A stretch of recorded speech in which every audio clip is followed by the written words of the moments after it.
Hello everyone. তো আবারও আমি অনেকটা দিন পর একটা শর্ট ভিডিও নিয়ে চলে এসেছি।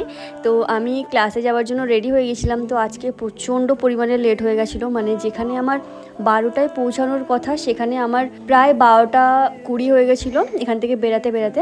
তো ওখান থেকে বেরানোর পরে মানে এতটা পরিমাণে রোদ ছিল, পুরো রোদে মানে আমার মুখ টুক সব পুড়ে গেছে। তো আমি সেই কারণে ভালোভাবে দুপাট্টা দিয়ে এভাবে ঢেকে নিয়েছিলাম, যেহেতু আমি আর সহ্য করতে পারছিলাম। শুধুমাত্র আমার কাছে চশমাটাই এই মুহূর্তে নেই, একটা চশমা ভালো কিনবো ভেবেই আছি। আর এখানে আমি ক্লাসে আসার পর সমস্ত প্রোডাক্ট এইভাবে সাজিয়ে নিয়েছিলাম।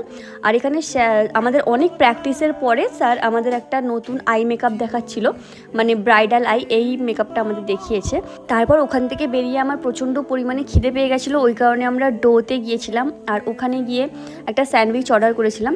হ্যাঁ, একটাই অর্ডার করেছি, তারপর নেক্সট আবার একটা নিয়েছিলাম, কিন্তু ওটা আমিই খেয়েছি। আয়তার আব্বুকে অনেকবার খাওয়ার জন্য একটু খেয়েছিল জাস্ট কেটে, বাকি পুরোটা আমিই খেয়েছি, মানে দুটো আমিই খেয়েছি। তারপর ওখান থেকে খাওয়া দাওয়া কমপ্লিট করে ভালোভাবে ফুচকা খেয়ে নিয়ে ওখান থেকে চলো আবার দেখা হচ্ছে নেক্সট একটা ভিডিওতে। বাই।